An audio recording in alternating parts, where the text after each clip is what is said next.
Hi all, Mark here with the Exiles. Bit of next level thinking today. So what do we mean when we say that that Fiore is an integrated system? In the 90s, we started referring to Fiore's works as holistic, and this is a fairly unique approach to martial arts, and in my opinion, a somewhat sort of genius approach. But what does holistic actually mean? Now, I could talk about this all day, like with most things.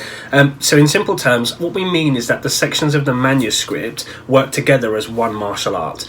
I think to people who are used to training with Fiore and have done so for a little bit of time, that's probably quite obvious. But for example, the plays and principles of the dagger have application in the sword. And it's why the spear and the poleaxe sections of the manuscripts are quite small, and that's because the methodology of their use is seated in the earlier sections of the manuscript.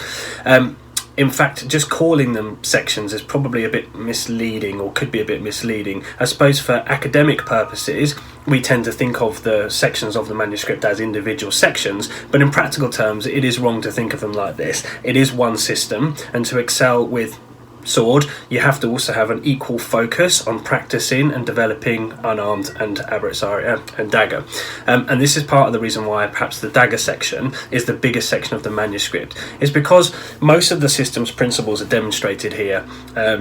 Managing distance and embodying the traits of the segno and so on and so forth. Anyways, what follows is a video from one of our instructors, Luke Ireland, and here he talks about the first three plays of Gioco Stretto, which is the close plays with the sword. The main thing here is looking at how and why to apply the plays, and why we think it's essential to understand the holistic nature of the system with regards to how the plays actually manifest themselves.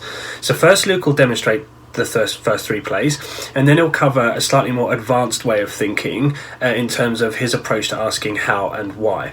Ultimately, I think everybody's training should have an element of this approach, certainly with Fiore, and all of the masters within the manuscripts actually kind of can be assessed and analysed and practiced with this approach in mind.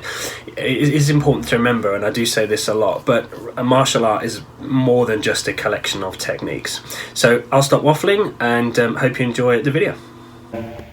Just going to look at the first three plays of Stretto. So it's a bit of a refresher for you guys who've not seen it for a little while, and it's a bit of an introduction for those who haven't done it yet. But this is where we look at the first three plays of Stretto. So we're both in posture, we're coming into close, so we're both closing the fendente, so we end up with some sort of Stretto crossing. Basically what that means is we're both close enough to start touching each other and getting into kind of grappling range. So we tend to look at the first three plays as three different options, from a centre line crossing that happens over to your left, or crossing that happens over to your right. Okay? So, we get to that again. So the first play, if we're over here, then left hand comes up, reaches for the grip of the sword, step in, and then that puts your point on line for a thrust to the face or neck. One more time.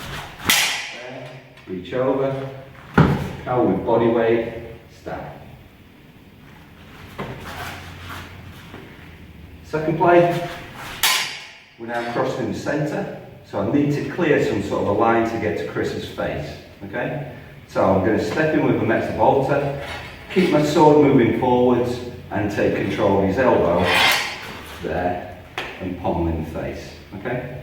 I'm doing this palm up rather than palm down, because it allows me to put more body weight onto him. So if Chris presses up now, okay? Whereas Chris presses up there, he moves my shoulder.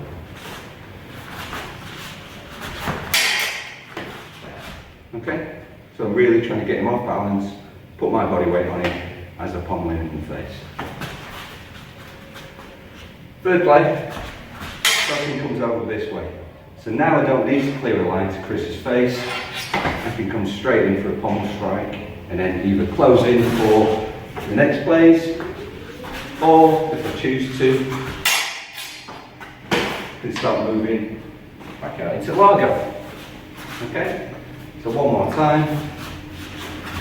There, grab, stab, central, take control, pommel, one side, open line, pommel. Right, so they're the basic actions of the first three plays of stretto. The good way of thinking about these are, if we get into the central crossing, we're now in an equal incrociale. I can move in on Chris can move in on me with exactly the same play. Yeah? Whoever's first to react, whoever does it best, quickest, wins. If we go to this crossing here, where I'm coming in with a pommel strike, yeah, then Chris's best option is to go to that third play of Largo. Go, there, yeah?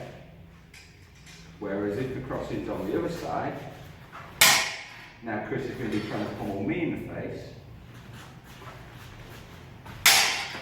So my first play of stretto also counters his reaction, okay?